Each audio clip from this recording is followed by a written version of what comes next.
हाय दोस्तों, welcome to our channel investing with Dhan. दोस्तों, investing करने के दो तरीके होते हैं।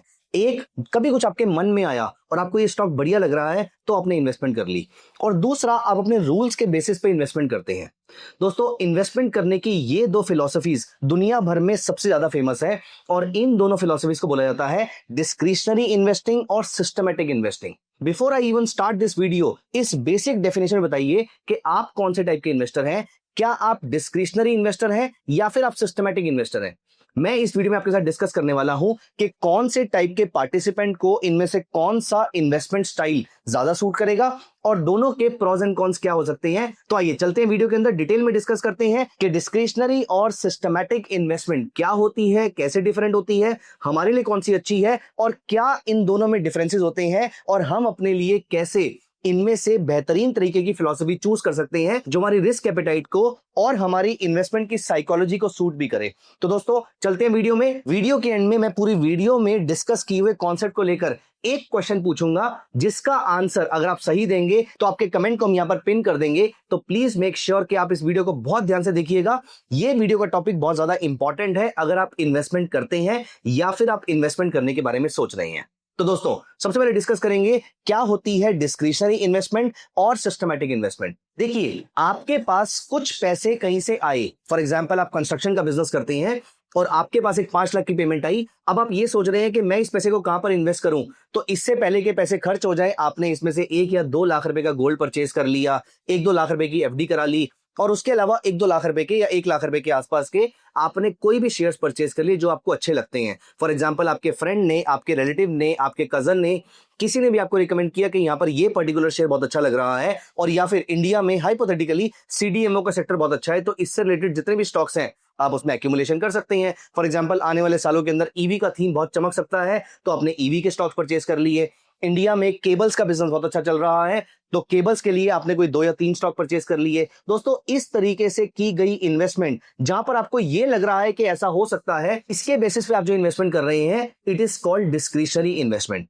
यही दोस्तों, दूसरे तरीके की जो इन्वेस्टमेंट होती है वो होती है सिस्टमैटिक इन्वेस्टमेंट। सिस्टमैटिक इन्वेस्टमेंट क्या होती है? यही 5 लाख रुपए जो आपके पास आए, आपने ऑलरेडी अपने लिए 2 पोर्टफोलियो बना रखे थे। एक बना रखा था कोर पोर्टफोलियो, एक बना रखा था satellite portfolio. By the way, अगर आपको कोर और सैटेलाइट पोर्टफोलियो का डिफरेंस नहीं मालूम है और किस तरीके से आप अपनी इन्वेस्टमेंट को कोर और सैटेलाइट पोर्टफोलियो में डिवाइड कर सकते हैं, अगर आपको इसके बारे में इंफॉर्मेशन नहीं है, तो इस टॉपिक में मैंने एक डिटेल वीडियो बनाई है। प्लीज मेक श्योर कि आप वो वीडियो जरूर चेक कीजिएगा। आइए चलते हैं वापस टॉपिक की तरफ। तो मैं आपसे डिस्कस कर रहा था कि आपके पास ऑलरेडी एक प्लान रेडी था। आपके पास जैसे ही 5 लाख रुपए आए, आपको ये बात मालूम थी कि मैं हर बार जब कभी भी मेरे पास एक्स्ट्रा पैसे आते हैं, फॉर एग्जांपल, मैं उसका 60% पैसा कोर पोर्टफोलियो में डालता हूं और 40% पैसा मैं सैटेलाइट पोर्टफोलियो में डालता हूं। ये कोर पोर्टफोलियो में मेरे पास सारे के सारे निफ्टी 50 के या फिर लार्ज कैप स्टॉक्स हैं, और यहां पर सैटेलाइट पोर्टफोलियो में मैं जिन थीम्स में बिलीव करता हूं, उनमें से जो जो स्टॉक मुझे अंडरवैल्यूड मिल रहे होते हैं, मैं उन सारे स्टॉक्स को परचेज कर लेता हूं। तो यहां पर भी रूल डिफाइंड है और वहां पर भी रूल डिफाइंड है। तो कोर पोर्टफोलियो में मैंने लिस्ट खोली और मैंने नोटिस किया, मैंने स्क्रीनर बनाया और मैंने वहां पर चेक किया कि कौन कौन से स्टॉक पिछले 3 महीने में 20% से ज्यादा डाउन है। मैंने उन शेयर्स में इक्वल एलोकेशन करके छोड़ दी। ये मेरा एक रूल सेटिस्फाई हो गया, और ये रूल कुछ भी हो सकता है, this is just a random example. और बाकी 40% पैसे, फॉर एग्जांपल 2 लाख रुपए आपने सैटेलाइट पोर्टफोलियो में लगाए, तो जो जो सेक्टर्स आपके काम के हैं, उन सारे सेक्टर्स के अंदर आपने नोटिस किया कि किस किस का price to earning multiple X से नीचे चल रहा है, आपने वो वाले सारे स्टॉक्स परचेज कर लिए। अब दोनों केसेस में आपके रूल्स डिफाइंड थे। दोस्तों, this rule based strategy, this rule based investment is called systematic investment. I hope आपको ये पूरा का पूरा कॉन्सेप्ट समझ में आ गया होगा। तो पहला, अगर आप मन के बेसिस पे इन्वेस्टमेंट कर रहे हैं, it is called discretionary investment, और अगर आप मन के बेसिस पे नहीं, किसी भी फॉर्मूले के बेसिस पे कर रहे हैं, तो this is called systematic investment. अब यहां पर एक डिफरेंस जो इन दोनों के बीच में और आता है, तो पहला डिफरेंस तो कॉन्सेप्चुअली हो गया, दूसरा डिफरेंस आता है इमोशंस का। दोस्तों, इमोशंस का बहुत बड़ा रोल रहता है डिस्क्रिशनरी इन्वेस्टमेंट में। आपको अभी लग रहा है कि ईवी चलेगा, आपको अभी लग रहा है कि रिन्यूएबल के स्टॉक्स चलेंगे, तो जैसे ही डोनाल्ड ट्रंप ने, for example hypothetically, Paris climate agreement से बाहर अपना हाथ खींच लिया, तो आपको लगेगा कि नहीं यार ये तो नहीं चल पाएंगे, मुझे फॉसिल फ्यूल में ही इन्वेस्टमेंट करनी चाहिए। अब यहां पर आपकी कोई प्लान स्ट्रेटेजी नहीं है और आपके इमोशंस रोज चेंज हो रहे हैं न्यूज पढ़ने के बेसिस पे। आपने किसी पेपर में न्यूज पढ़ा, आपने टीवी पर न्यूज देखा, आपने दो लोगों को बात करते हुए सुना, इसके बेसिस पे आप अपनी इन्वेस्टमेंट कर रहे हैं और इन्वेस्टमेंट निकाल रहे हैं। ये दोनों चीजें जो है वो डिस्क्रिशनरी का पार्ट है। मैं यहां पर ये नहीं कह रहा कि डिस्क्रिशनरी खराब है, लेकिन मैं ये कह रहा हूं कि ये एड हॉक है। हो सकता है डिस्क्रिशनरी में आपका ये डिसीजन बिल्कुल सही रहा, अगले 5 साल में हो सकता है हाइपोथेटिकली ईवी के स्टॉक्स ना चले और फॉसिल फ्यूल वाले स्टॉक्स ज्यादा चल जाएं। हो सकता है कि इसकी वजह से आपका पोर्टफोलियो बहुत ज्यादा चमक जाए, बिल्कुल पॉसिबल है। The only point I want to convey here is that discretionary is more ad hoc, while systematic में यहां पर इमोशंस का कोई रोल नहीं है। आपने एक एंट्री पॉइंट चूज करी, आपका हाइपोथेटिकली एक स्टॉप लॉस हो सकता है। इन्वेस्टमेंट में कुछ लोग स्टॉप लॉस रखते हैं और कुछ लोग नहीं रखते हैं। ट्रेडिंग के बारे में बात कर रहा होता तो मैं स्टॉप लॉस डेफिनेटली रखता यहां पर, लेकिन इन्वेस्टमेंट के पॉइंट ऑफ व्यू से मैं थीम चेंज होने की वेट कर सकता हूं, मैं price to earning multiple change होने की वेट कर सकता हूं, मैं क्वार्टरली रिजल्ट्स की वेट कर सकता हूं, मैं मैनेजमेंट चेंज होने की वेट कर सकता हूं। ये सारे मेरे स्टॉप लॉसेस हो सकते हैं। यहाँ सिस्टमैटिक इन्वेस्टमेंट में इमोशन का कोई रोल नहीं होता है, सिर्फ और सिर्फ नंबर्स का, मैथमेटिकल कैलकुलेशंस का, कोरिलेशंस का, स्टैटिस्टिकल डेटा पॉइंट्स का या फिर फंडामेंटल फैक्टर्स का, सिर्फ इन्हीं चीजों का रोल होता है। यहां पर डिस्क्रिशन की कोई जगह नहीं होती। तो पहला डिफरेंस दोनों के बीच में कॉन्सेप्ट का होता है, दूसरा डिफरेंस इमोशंस का होता है।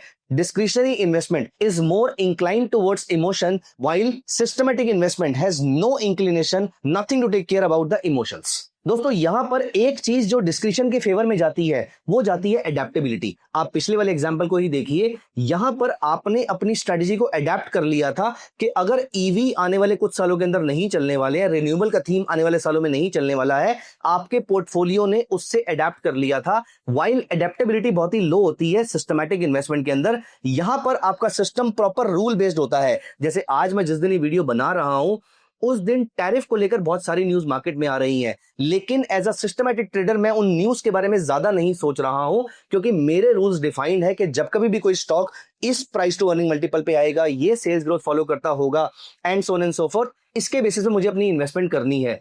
तो एडेप्टेबिलिटी में सिस्टमैटिक इन्वेस्टमेंट जो है वो बहुत ही रिजिड होती है, वाइल डिस्क्रिशनरी इन्वेस्टिंग जो है वो बहुत ही फ्लेक्सिबल होती है। दोस्तों यहां पर अगर हम कंसिस्टेंसी की बात करें तो डिस्क्रिशनरी इन्वेस्टिंग कंसिस्टेंट नहीं होती है, वाइल सिस्टमैटिक इन्वेस्टिंग आपकी रेगुलर रहती है, कंसिस्टेंट रहती है। यहां पर क्योंकि आपने रूल बना रखे हैं, इन रूल्स पे जो भी आपका स्टॉक आएगा आप उसको बाय कर लेते हैं। वाइल डिस्क्रिशनरी में आपका मन करेगा तो बाय करेंगे, नहीं मन करेगा, इंट्यूशन नहीं आएगी तो हम उसको बाय नहीं करने वाले हैं। दोस्तों पांचवा और लास्ट डिफरेंस जो आई वुड से एक बहुत बड़ा डिफरेंस है, जो एक बहुत बड़ा डिफरेंस पैदा कर देता है आपके रिटर्न्स के अंदर, इन दोनों इन्वेस्टमेंट फिलॉसफीज के अंदर, वो है स्केलेबिलिटी का। दोस्तों डिस्क्रिशनरी इन्वेस्टमेंट का आप बेनिफिट बोले या ड्रॉबैक बोले, एक फीचर ये है कि आप 10, 15, 20, 25 स्टॉक से ज्यादा एक टाइम पे ट्रैक नहीं कर सकते हैं। इसका मतलब ये बहुत ज्यादा scalable in terms of number of stocks नहीं हो सकती है।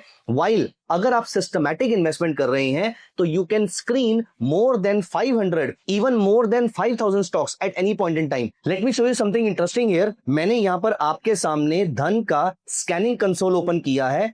यहां पर स्क्रीनर्स में जाके मैं अपने स्क्रीनर्स यहां पर आपको दिखा देता हूं। अब आप यहां पर देखिए, ये सारे के सारे स्क्रीनर्स किसी ना किसी सिस्टम के ऊपर बेस्ड हैं। फॉर एग्जांपल मेरे स्मॉल कैप मार्वल्स जो हैं, ये ऐसे सिस्टम पे बेस्ड हैं जहां पर अच्छी स्मॉल कैप कंपनीज लेकिन अच्छा ग्रोथ शो कर रही है, अच्छा डिविडेंड भी पे कर रही है और रेगुलरली अपने प्रॉफिट को और ईपीएस को बढ़ाती जा रही है। ठीक उस तरीके से अगर आप डिविडेंड स्टार्स की बात करें तो ये एक ऐसा पोर्टफोलियो है मेरा जहां पर मैं डिविडेंड वाले स्टॉक्स एक्यूमुलेट करता रहता हूं। तो इस तरीके से आप अपनी सिस्टमैटिक अप्रोच को अंजाम दे सकते हैं। आप अपने लिए स्कैनर्स बना के लगातार 2000, 3000, 5000 स्टॉक्स को हर हफ्ते हर दिन ट्रैक कर सकते हैं। हर मार्केट कंडीशन में आप उनको ट्रैक कर सकते हैं। बाय द वे इनमें से कोई भी स्कैनर अगर आपको चाहिए हो तो ये सारी की सारी वीडियोस हम अपने इन्वेस्टिंग विद धन चैनल पे डाल चुके हैं। आप इनको पुरानी वीडियोस में जाके डेफिनेटली देख सकते हैं और हमने इनका स्क्रीनर भी शेयर किया है। अगर आपको इनमें से कोई स्क्रीनर चाहिए तो आप मुझे कमेंट्स में जरूर बताइएगा। I will be very happy sharing this screener with you. दोस्तों ये सारे डिफरेंसेस होते हैं डिस्क्रिशनरी इन्वेस्टिंग और सिस्टमैटिक इन्वेस्टमेंट में।